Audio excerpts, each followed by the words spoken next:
You're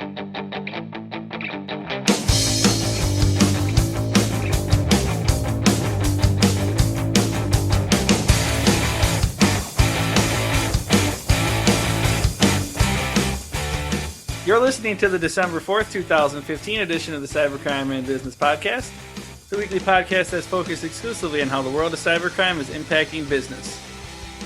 Today's guest is Chris Pogue. He's the Senior Vice President of Cyber Threat Analysis at Nuix, and we chat about what companies face after a data breach, breach response, as well as some legal implications that can come out of different breaches. This podcast is brought to you by Surfwatch Labs. I am Jeff Peters, Surfwatch Labs editor, and I'm here with Matt Leifus, Surfwatch Labs writer. Coming up in a little bit, we'll have that interview with Chris Pogue, but first we're going to go ahead and recap some of the top trending cybercrime events from the past week. Coming in at number 3 this week, industry top trending targets, we have Starwood Hotels Worldwide. The hotel chain, which includes W Hotels, Sheraton, and Westin, was the victim of point-of-sale malware. 54 locations were targeted with the malware, and the company has provided a list of those compromised locations if you guys want to Google it and check that out. The malware affected sales purchases from customers in its restaurants and gift shops. Customer payment card information was obtained in many of these instances. It is not known how many customers were affected by the malware at this time. Coming in at number 2, we have another hotel chain. This time it's Hilton Worldwide. News of the popular hotel chain Hilton Worldwide's data breach came shortly after Starwood Hotels. Hilton Worldwide was the victim of another point-of-sale malware attack, which led, again, to the compromise of customer payment card information. It's not known exactly how many people were affected or what transactions at the hotels were compromised. And what that means, guys, is like with Starwood Hotels, like they really kind of narrowed it down to their restaurants and gift shops. We're not sure where in Hilton Worldwide exactly what transactions were compromised. It's interesting that it seems like in a lot of these hotel breaches, it's always the gift shops and the restaurants and not like the actual like room transactions that are getting compromised.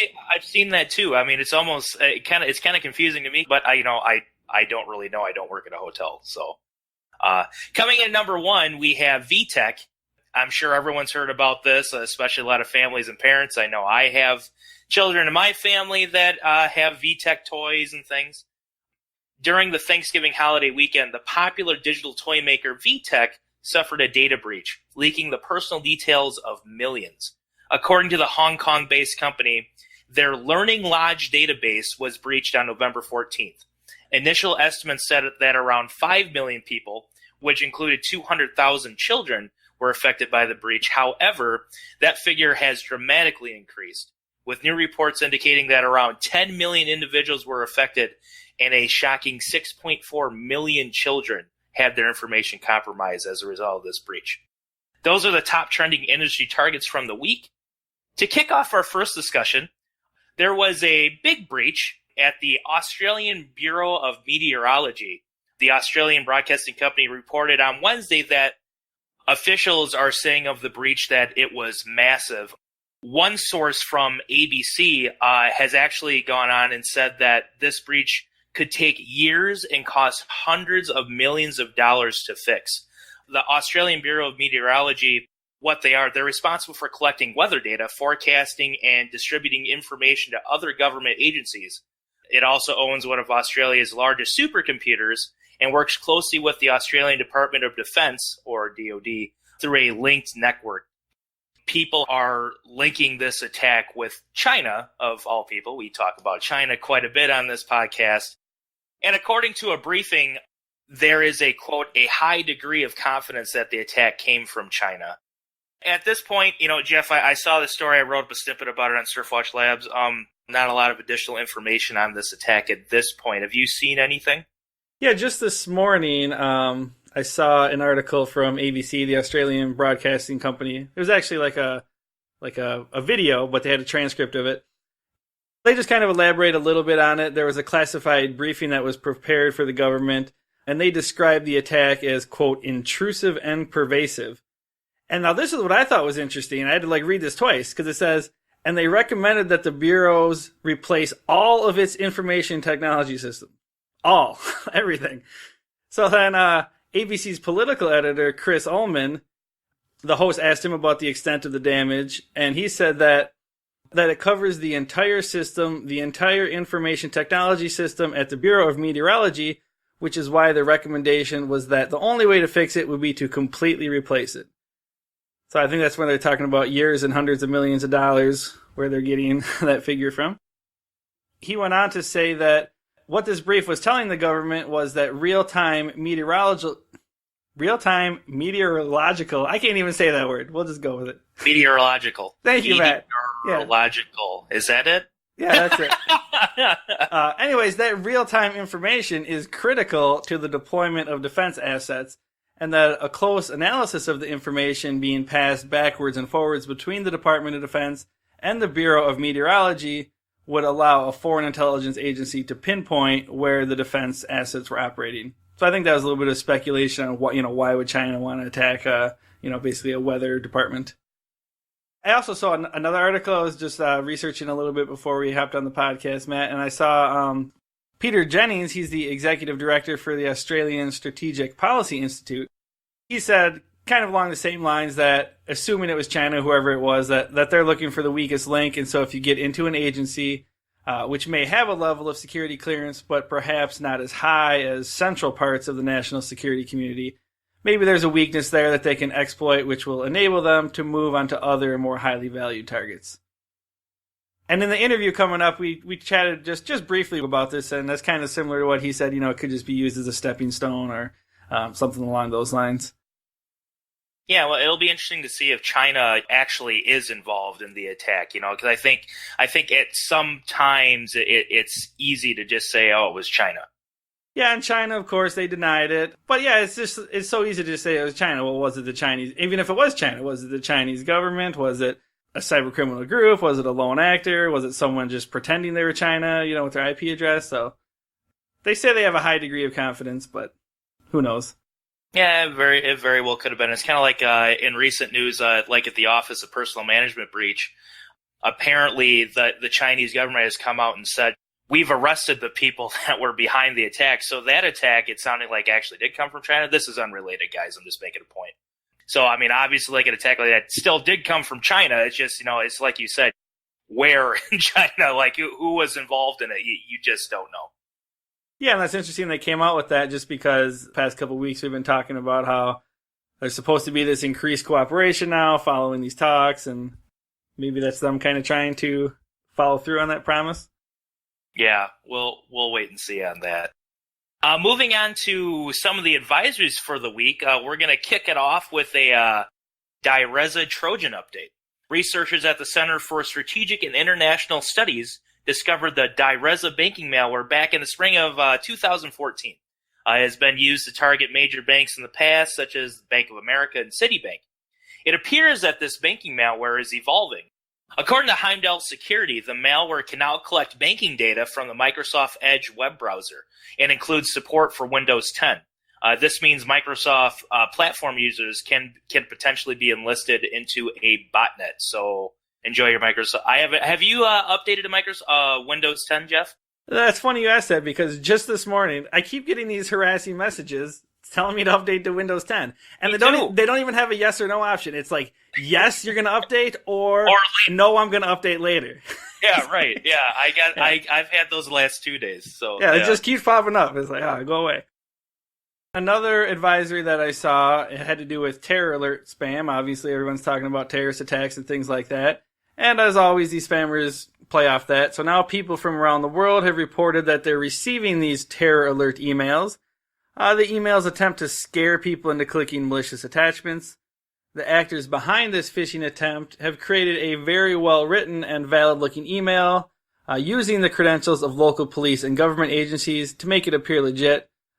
At this time, the phishing emails have been reported in Dubai, Bahrain, Turkey, and Canada. Just in time for the Christmas season, everyone. I hope everyone had a wonderful Black Friday. I know I did, because I sat at home and didn't shop. There's a POS malware threat that's being issued by the FBI. The FBI has issued a warning that predicts the level of data breaches caused by point-of-sale malware will rise as the holiday season unfolds. There has been a recent rise in POS malware available in dark web markets. That, combined with the hustle of the season and retail switch to EMV cards, consumers and retailers might not be as vigilant looking out there for these threats. So again, this is just a quick reminder, guys. Cyber criminals are out there. They are going to try to take advantage of you while you're shopping. Just be a little bit more diligent during the holiday shopping season. Kind of off topic, Matt. I'm just wondering, you didn't do any Christmas shopping at all over the past few days? Well, not on Black Friday. I refuse to go out there with the crazies. No, I don't want to offend anyone if you're into it, but I can't do This that. really surprised me. My sister wanted to order, Amazon's advertising those $50 tablets. Sure. So we went on Amazon. I'm sure my nephew doesn't listen to this. If so, sorry, I'm spoiling the Christmas present. But she wanted to get those tablets. We went on Amazon on Cyber Monday. It was like on the afternoon, and you can't even get them. Like the soonest delivery time was like December 28th. Does that mean that they sold that many, or? I don't know what it means, but it means you can't order the Amazon tablets from Amazon. We had to go to different websites and find them. Well, that's a heck of a deal. They must have sold quite a few of them. Mm-hmm. But anyways, moving on. Another advisory that popped up in the news was this pony exploit kit. So a new exploit kit has been discovered, and it has a new trick by hackers that allows them to steal a user's passwords right before they are hit with a ransomware attack. This exploit drops the CryptoWall 4 ransomware, which is widely regarded as one of the most successful ransomware variants. So now not only can attackers extort money off a victim through this attack, they can also acquire the passwords to perform further attacks against them in the future. So yeah, just kind of guess the next evolution, just keep expanding this ransomware to do other things. I think, though, as we are starting to find out this cybercrime like underworld, and like there really is like a customer service aspect to it. So I almost kind of think like this is not a good direction for them to go. Don't you think that would affect that criminal enterprise of ransomware? Like pretty much they're already going to screw you over one way or another? Well, yeah, it's interesting because Matt and I were on a call yesterday kind of going through some dark web stuff. I thought it was pretty interesting. I mean, was there anything that like stood out to you or surprised you about kind of actually seeing what's happening on the dark web? When I do shop or I go to a restaurant, you expect a basic level of customer service. I could not believe the level of detail that was all customer service related. It was like, if anyone ever shops on eBay, you know how you can rate like the seller, so you know that they're a trusted source. They do that on the dark web. It's insane. They offer almost like essentially money back guarantees, or they'll replace your product if it doesn't work. I would almost say the customer service in that world rivals or is better than our legal world. Yeah, it's interesting that you brought up eBay, because that's exactly what I thought looking at, I think it was Alpha Bay Market. Yeah, it's very much like eBay. It's so easy to just go on there and get all sorts of different things related to fraud and malware, and it's pretty scary stuff on there when you actually dive in there and just see how easy it is, to go on there with a couple $100 and buy anything you need. Yeah, what's really scary about me, and this is the last point I'll make, is that in order for them to do that, the amount of information that they have to have is just insane. Moving on, our last advisory, we have what is being called a zero detection Trojan, or better known as GlassRat. GlassRat is a malware that was released in 2012. The RSA is calling GlassRat a, quote, zero detection malware, saying that the malware is, quote, detectable only via network forensics and specialized tools that are capable of detecting suspicious activity on endpoint systems. Information about the malware indicates that it is used to target organizations of strategic and geopolitical significance. This is just one example of a malware that's been out there, it's being used, and it's so successful and stealthy that no one seems to catch it when it's being used in an attack. Yeah, and that's pretty much all of the major advisories that we came across over the last week. This week was pretty interesting because there was just a ton of legal news that we found. And a lot of big stories kind of popped back up into the news. I mean, just kind of looking at all the data breaches from the big four in my mind. Well, other than the Office of Personnel Management. But we had Target, Home Depot, Sony, and Anthem all have new legal developments just in the past week. So I'll start with Target.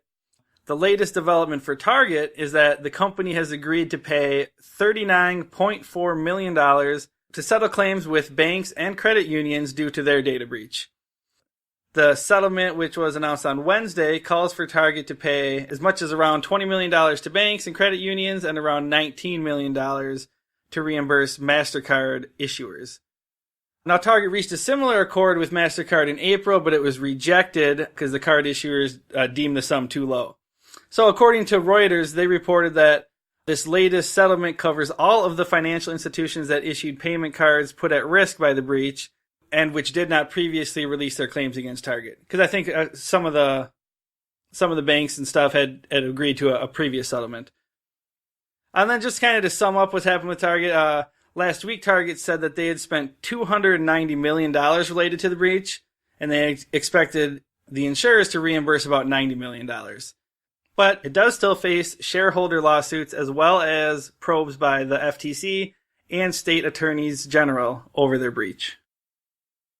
Yeah, and the next one is the Home Depot, which has always played second fiddle to Target. I mean, I remember when the Home Depot breach happened in 2014, and you talked about it and it made big news, but it never received the amount of attention that Target did, but it was a huge breach in its own right.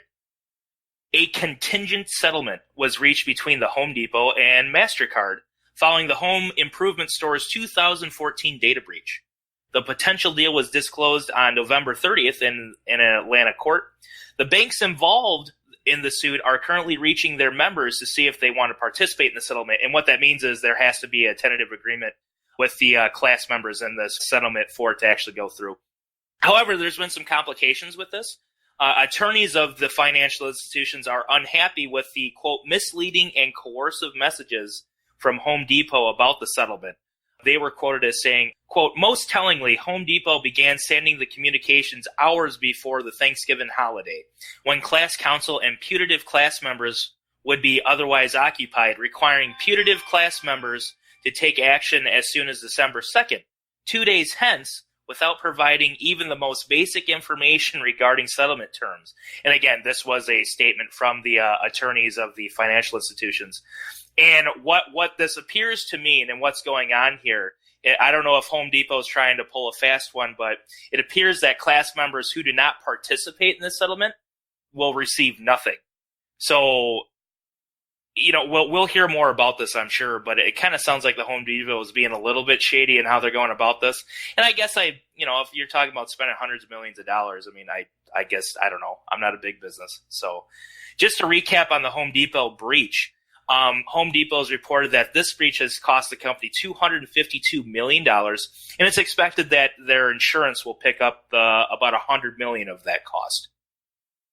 Another one that popped up was this, there was some news about Sony on the legal front. There's actually two pieces of news. The first one is pretty interesting. Just to fill you guys in, the studio's former vice president of global commercial planning and innovation, Amy Heller, she has hit Sony and other defendants with a multi-damages defamation, negligence, and invasion of privacy lawsuit. Heller wants unspecified compensation for loss of income and Sony not doing enough to safeguard its systems from the November 24th, 2014 hack. And then she's also claiming emotional distress and other things. But this whole thing, I was just laughing when I read this, it's kind of stupid. It's all about a missing mouse. She was basically accused of stealing this $90 mouse.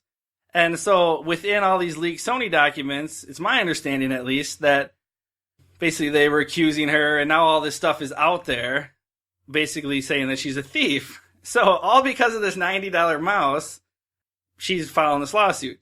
And so in the complaint, it said that, quote, in spite of her excellent qualifications, Ms. Heller has not been able to secure work at even well below her prior executive level position. Prospective employers know and see from Ms. Heller's resume that she previously worked at Sony, and naturally, they inquire into or otherwise search to see if she was affected by the Sony hack. And naturally, they will not hire someone who was accused of theft from her last position. That's crazy. It's just kind of a weird, all because she was accused of stealing a $90 mouse, and now it's leaked in the public, and I just thought that, it just blew my mind when I read that. Then there was another development. There's been this previous class action lawsuit going on against Sony, and a federal judge on Tuesday this week, Gary Klossner, he gave preliminary approval to that settlement. And he also gave a formal class certification to the matter, which brings all the past and present Sony employees all together. So that pushes the class membership for this lawsuit up to 430,000 individuals. I think it was Deadspin. They wrote that this means that the couple of million being talked about right now as the settlement really is not going to end up being very much at all for, when you spread it across 430,000 people. And then a hearing on the final approval of this Sony settlement is scheduled for March 16th. So it's going to still be a few months before we find out any more on that. And then lastly, we have Anthem. As people remember, that was tens of millions of people were affected by that healthcare breach. For the second time this year, the U.S. District Court of the Northern District of California, that was a tongue twister, has ruled that state law claims arising from Anthem's February data breach are preempted by the Employee Retirement Income Security Act. And here's a summary of what happened from the LexisNexis legal newsroom.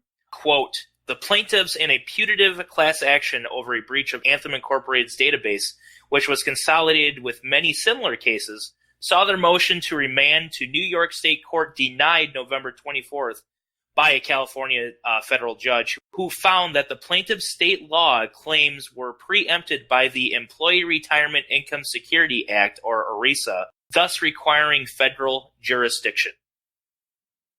All I know from doing these podcasts is that I'm glad I'm not a lawyer. No kidding. But okay, so obviously anytime you get these data breaches, there's lawsuits that follow, and it's sounding like it looks like that there's been some difficulties with some of these lawsuits. Yeah, so those are a few of the big legal stories. Obviously, the data breaches that everybody's talking about, but as always, there's a lot of other legal news. We won't hit you with all of them, but just a couple of the ones that stood out to Matt and I. The SEC charged some Bitcoin mining companies with a Ponzi scheme. This was kind of interesting. It's always interesting reading these Ponzi schemes. But the Security and Exchange Commission alleged that Homero Joshua Garza used his Connecticut-based companies, Gaw Miners and Zen Miners, which are Bitcoin mining companies, to produce a Bitcoin-related Ponzi scheme. So according to the complaint, Garza and his company sold more than $20 million worth of shares in a digital mining contract from August through December of 2014. So these investors were misled to believe that they would share in the returns earned by the Bitcoin mining activities. But in reality, the company directed little or no computing power towards this mining activity. Because that's how Bitcoins are made. You mine them with this computing power. So this is from Paul G. Levinson. He's the director of the SEC's Boston regional office. He said, as alleged in our complaint, Garza and his companies cloaked their scheme in technological sophistication and jargon, but the fraud was simple at its core. They sold what they did not own, misrepresented what they were selling, and robbed one investor to pay another. So yeah, it's kind of interesting. They're just basically selling stuff for this Bitcoin scheme, but there really was no Bitcoin scheme, it sounds like, really there. Nice guys. Yeah. I love hearing about things like that. It gives me faith in the world. I think that's great. This is funny because I was just talking with a friend the other day, because we always talk about Bitcoin, and I was thinking, man, if I get 10 grand, I wonder if I should just put it all on Bitcoin and just roll the dice. But then I just hear so many scams and so many things. It's like, yeah, I don't have the stomach for that. But you just hear about these stories where, Bitcoin was over $1,000. Man, if you could buy Bitcoin when it's $200 and just let it ride at over 1,000 again, man, you can make some money. Right. Next, we have Triple S Management Corporation agrees to pay a $3.5 million HIPAA settlement. Puerto Rico-based insurance company Triple S has agreed to pay a $3.5 million settlement and adopt a robust corrective action plan to address deficiencies in its HIPAA compliance program. The Office for Civil Rights Investigation found, quote, widespread noncompliance throughout the various subsidiaries of Triple S, including failure to implement safeguards to protect PHI, disclosing PHI to an outside vendor without the appropriate business associate agreement, failure to conduct a thorough risk assessment, and others. OCR Director Jocelyn Samuel said, this case sends an important message for HIPAA-covered entities, not only about compliance with the requirements of the security rule, including risk analysis, but compliance with the requirements of the privacy rule, including those addressing business associate agreements and the minimum necessary use of protected health information. Yeah, like I said, there was a lot of other legal news as well, but we'll just cover one of the other major ones that popped out was everyone's been talking about car hacking, this past year, and there was actually a class action lawsuit against Ford Motor Company, General Motors, Toyota Motor Corporation, and Toyota Motor Sales, and that class action was dismissed last week by a U.S. district judge. So the plaintiffs had alleged, among other things, that because the car's computer systems lacked security, basic vehicle functions could be controlled by individuals outside the car, endangering the safety of vehicle occupants. But the judge found that baloney, and he said that the allegations were too speculative and that since no cars have actually been hacked, I'm assuming he's talking about like hacked in real life because there's been researchers that have done it, that allegations of future injury are not sufficient. So that case got dismissed. Before we get to our interview with Chris Pogue, we have our funny story of the week, as always. You got anything to make us laugh this week, Matt? I hope so. Guys, and I hope that these are funny for you. I mean, I think they make Jeff and I chuckle, but that doesn't always mean they make you guys laugh. YouTuber Jenna Kingsley, not sure if anyone knows who that is. She's known as being a prankster YouTuber. She recently created a video called The Terms and Conditions Social Experiment Prank. In the video, Kingsley is offering a free iPad to anyone that is willing to sign off on the terms and conditions for receiving said iPad. This is where the story gets kind of funny. Before giving out the iPad, Kingsley hands over a sheet of paper with terms and conditions. The visitors had no idea what they signed up for, and Kingsley let them know it. Some of the customers were asked before receiving their iPad to provide the shirt off their back before leaving, because that's what they agreed to do. Kingsley was quoted as saying, "It is a legal document, so you kind of have to do the right thing here." In other cases, Kingsley tried to give away a pit bull for adoption. In another instance, one of the visitors to her little iPad stand offered to donate a kidney to get the free iPad. What's funny about this, and obviously it was all a prank, and some of the visitors got kind of mad. One guy actually was shouting, "I just want the frickin' iPad. I didn't sign up for this." Did they actually get to keep the iPad at all? Yes, they did for participating, but it was just a big joke. This brings me to a bigger point. How often are we actually paying attention to what we're signing up for, or in more relevant terms, what we're clicking on in emails? How many of us, if we were to see a legitimate looking email that said something like "get a free iPad," and it look like it was from Apple or anything like that, how many of us would click on that? How many of us would click a link? So it just it kind of shows how people can really be a problem without paying attention and really knowing what they're getting into. They just see the big slogan, free iPad or whatever it is, and we just kind of all roll up there and say, "Oh yeah, I want that," and we don't really think about our actions. That story you told actually reminds me of one, I think I read this a couple years ago. There was some retailer, I think they sold video games, but they actually put in the terms and conditions that if you signed it, you were giving away your soul for all of eternity. And I think they had like several thousand people or something. Now they own your soul. It was an April Fool's joke. Yeah, maybe they can get their money back on that. Now coming up, we have our interview with Chris Pogue. He's the Senior Vice President of Cyber Threat Analysis at Nuix. And we talk about data breach response and some of the legal implications around data breaches.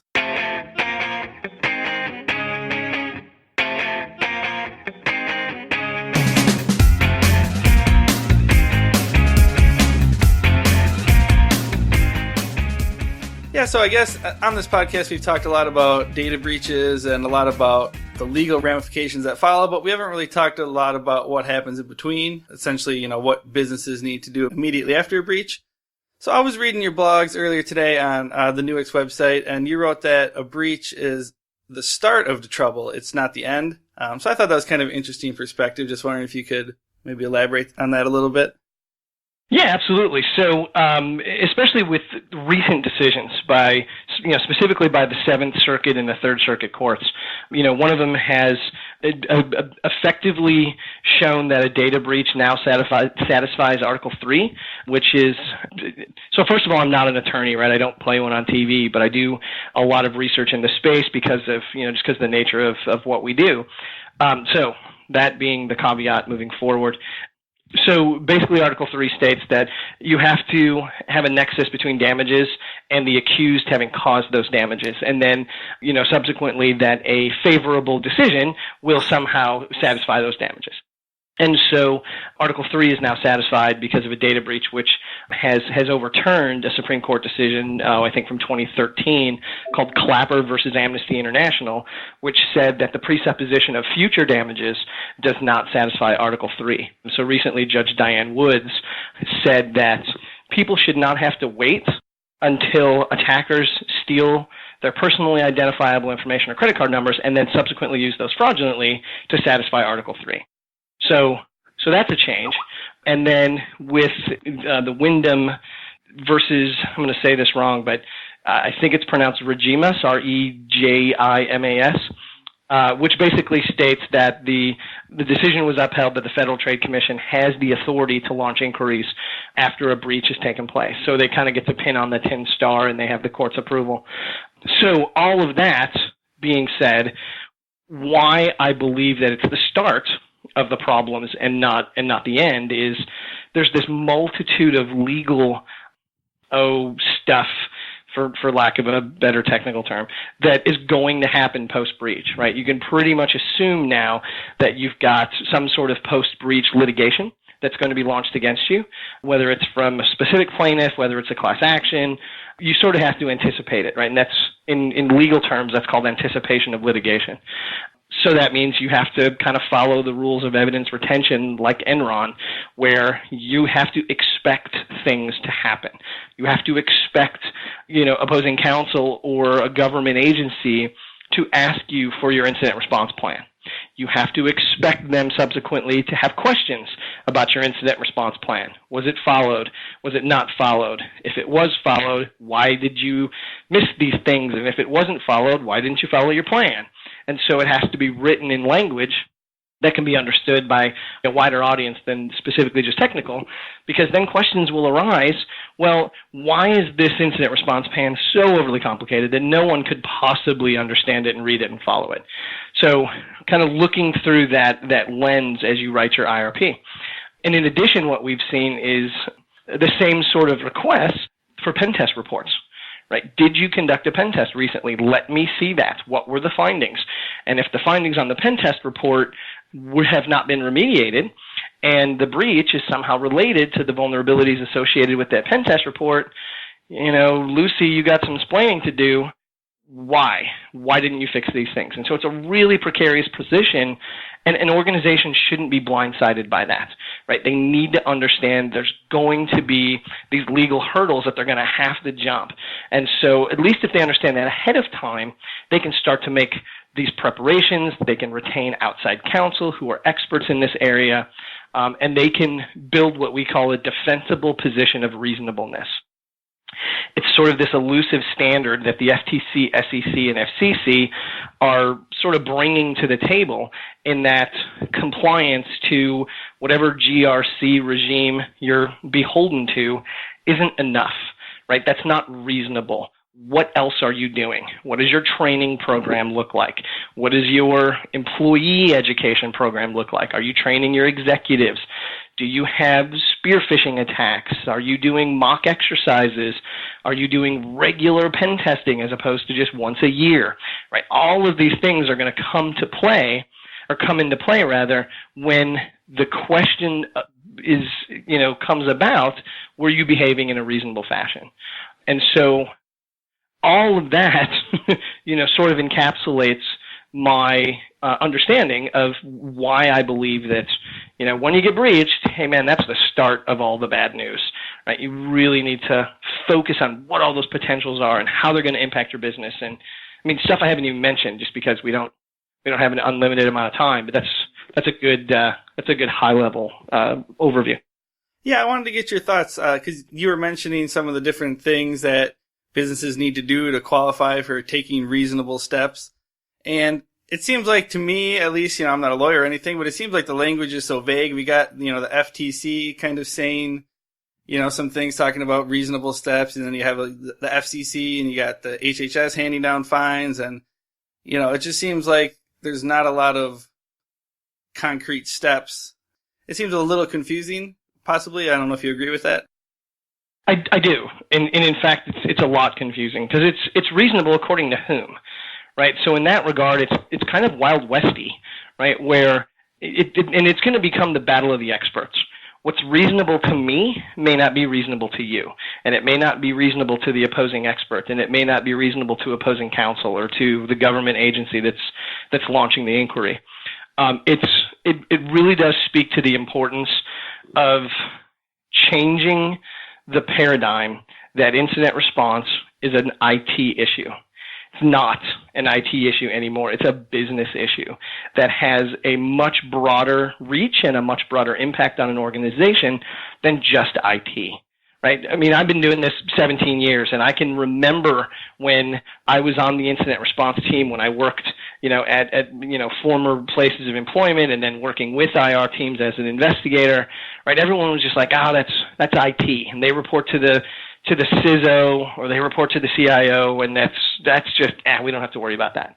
And it's evolved so much that your incident response planning and how you react to a data breach now includes legal, and it includes both inside and outside counsel, and it includes PR, right? How do you talk to the media, and what do you say, and how do you say it? Because every word is going to be interpreted by the other aspects of the media and pundits and people saying, well, they really mean this.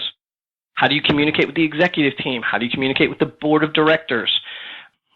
Some great examples of just sort of not doing the best job at that are when the TalkTalk breach occurred, right? I can remember reading the articles week by week of how that CEO was handling it, and I felt so bad for her because I don't think she had a coach, right? Because the things that she was saying I was sort of cringing at because I could see a pattern of organizations that are breached having a tendency to overstate the complexity of the breach while understating the impact.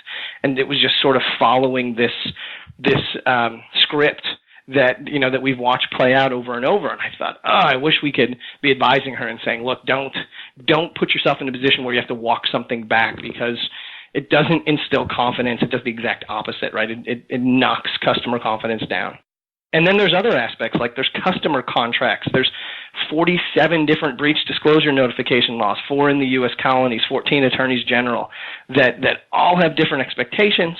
And so it's, at one time, yes, it could have been an IT issue, and it was. It's just not that way anymore. And the sooner organizations can come to the point where they realize this is a bigger issue. And so reasonableness is sort of a really big thing that we need to address. So by bringing on outside counsel who are experts in this aspect of the law can really go a long way, because, as you correctly pointed out, Jeff, there is no checklist. There is no mechanism that you can say, well, I can meet these 10 things and tick these boxes, and now I can meet reasonableness. So working with cybersecurity experts, working with outside counsel to put your organization in a position in anticipation of litigation that they have a defensible position for reasonableness. That's really the best they can do. I was reading your bio, and it said that you've done over 2,000 breach investigations. So just wondering, kind of, I guess, big picture, is there any common mistakes that businesses are making in terms of, kind of post-breach what they do? Or is it mainly just that they're really not treating it as a business issue, or is there any other specific things you can point to? Yeah, sure. There's several.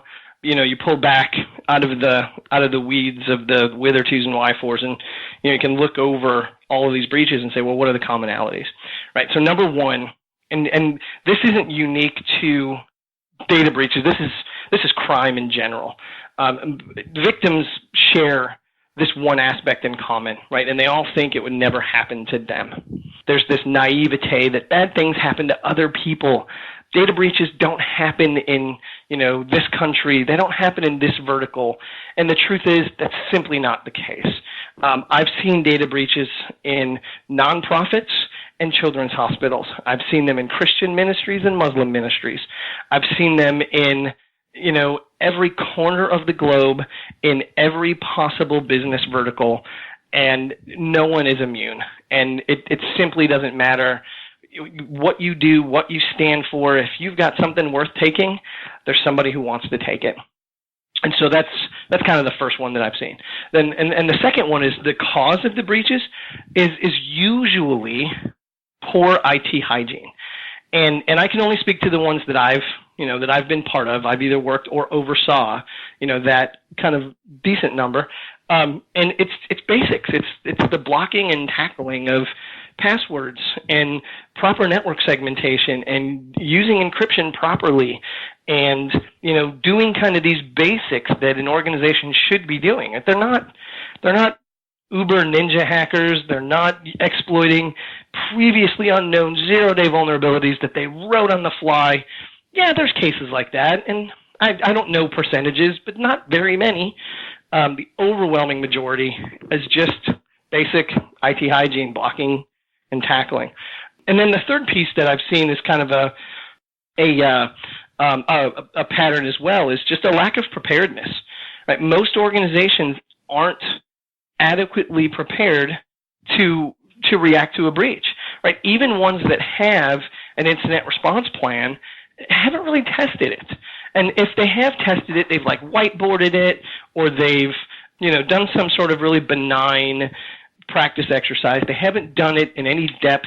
They haven't done true red teaming. And it just sort of boggles my mind, right? Because I was in the Army for 13 years, and there was the whole reason why Army and law enforcement train is because then you start to establish muscle memory, so that when you get into a contentious situation or a combat theater, that muscle memory is what comes to the foreground, and you're not thinking about what you need to do, right? You can shoot, move, and communicate kind of on autopilot. And so even organizations that are mature, that have incident response teams, have no muscle memory. And so there's no real strong capability that they have to identify a breach, to deflect it, detect it, react, respond, and recover, because they just haven't gone through any realistic training. And so if I had to pick three, right, those are my top three. Mm-hmm. Yeah, I wanted to ask you then about, I guess, like what it is that you do. A company gets breached, they call you up. I guess in my head, I imagine, CSI Cyber swarming the scene. Is that at all accurate to how it plays out? Not entirely, but it's sort of the idea. So at Nuix, we have a different approach, right? So first of all, we do have a team of absolute experts that are penetration testers, which is our advanced threat and countermeasures team. We've got our digital forensics and incident response team. We've got a team of malware reverse engineers. We have an insider threat team that deals specifically with those, unique types of threats. So yes, organizations in trouble, don't know what to do. You pick up the bat phone and you call us and we'll come help. Now, the second aspect of that really is what I think is what's unique about Nuix, is that we've got the capability with our software to provide a more holistic solution. Right? It's like saying, look, I'm going to spend a bunch of money on guns and tanks and bullets and I'm going to expect to win a war. Well, it doesn't work like that. You need this merger of equipment and people, and that provides you this fantastic solution, right? In the Army, we call that a combat multiplier. Well, in our world, in the cyber world, that marriage of people and technology is what we call the intelligence multiplier. It's giving organizations the ability to, like I said, deflect, detect, react, respond, and recover in the shortest amount of time possible, so that we can go from, I don't know what the average is, 200 and something days based on which report you read. But that's a pretty good average, right? From the time an organization is initially, penetrated till the time that they realize that they had been.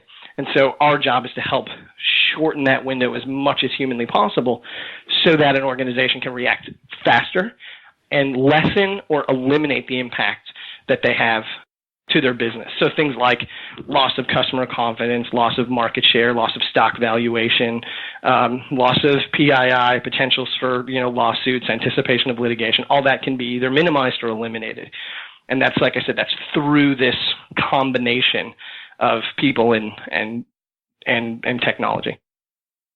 Before we started recording, we were talking about the breach at the Australian Bureau of Meteorology. I was just happened a couple days ago, and it's a massive breach, and just wanted to get your thoughts on that. And we were talking a little bit about some of the legal implications in Australia. Yeah, it's an interesting breach for a few reasons. Number one, I'm always very hesitant to point fingers at countries, right? I think that's just kind of bad form. And there's hotbeds, right? Everybody knows that. That's not a secret. But saying country X is responsible is sort of a leap in logic. And so there could be individuals from within certain countries, or because of the potential for IP anonymization, like using Tor, I can make my IP address look like any IP address. So I haven't seen the evidence. I haven't conducted the investigation, so it's impossible for me to opine on who did it, why they did it, and to what end. But I think there's some logical jumps you can make, right? So first of all, don't blame people, right, or countries until you really have conducted a thorough investigation and have a more concrete understanding. And then the second part of that, I saw an article that was questioning, well, why would anyone do that? Why would anyone, hack the Australian Bureau of Meteorology? What kind of data do they have that's of value? And I thought, well, what if they're not the target, right? What if they're the HVAC of the Australian government, right? Is there interconnectivity between other systems in the government and that system? Are they doing it to gauge what their response capabilities are? How long have they even been there, right? Have the attackers been there a week, a month, a year? There's no information to that end right now. And so there's some interesting bits to that I'm paying attention to because I want to see the way it plays out. Because was this a one-time thing? Have they been in there a while? Is this the intended target? And if it is, why? What kind of data do they store, and what value would it be to the attackers? Or is it a beachhead? Is it a way to gauge the defensive capabilities of other similar systems within the government? And then are they going to use that to pivot inside of those systems? Are they gaining access? Did they, have they been able to extrapolate user IDs or and escalate privileges into, to an administrative level so that they can go native on this attack and then move with freedom throughout the rest of the interconnected systems? There's a lot of questions, but very, very interesting, and I'm going to be watching to see how that plays out. Yeah, that's all the questions I have, unless there's anything else you wanted to chat about. No, I think, it's interesting at this time of year. I always get asked by my friends, right, because they all sort of know what I do. Like, what do I need to do to be safe this year when I shop for the holidays? And I kind of tell them, well, you can't, right? You as a consumer, not a ton you can do. But, some basics are, shop with a credit card, not a debit card. Because, number one, I assume my card is going to be compromised this holiday season, right? This is the Super Bowl for payment card hacking. And so just anticipate it's going to get breached. And when you're done buying your holiday gifts, just request a new card. Don't wait until someone reports that they've been breached and that your card was part of it. Just preempt it and just request a new card. And then the second bit of that, why you would use a credit card, not a debit card, is they both sort of function in the same way, right? And so if someone is harvesting, cardholder data, either e-commerce or brick and mortar, and they get that card and they subsequently use it fraudulently, you're out that cash, right? It's straight out of your bank account if it's a debit card. And now it'll get put back by, the card associations, but you're still out that money. Versus on a credit card, it's just, simply, crediting you that account. And then the third, tip is use as many, reputable companies as you can. And I know it's not a showstopper, right? Obviously, Target got breached and they were a big, reputable company. But just be careful where you spend your money, how you spend your money. Keep track of receipts. Make sure you can follow all that. You are always a better judge of what's, fraudulent and what's not. And sometimes you can catch stuff faster than the banks can. And so just kind of buyer beware. It's going to happen. We're going to see it in the news that someone was breached this holiday season. Expect it. Change your card out early. Just use your credit card, not your debit card. And keep an eye on your bill and make sure you can marry up those receipts and those transactions with what you see. All right. Well, thanks for taking the time. I appreciate it. Yeah, my pleasure. It was a pleasure, Jeff. I appreciate being on, and thank you for having me. And that'll do it for this week's episode. As always, the Cybercrime and Business Podcast is brought to you by Surfwatch Labs.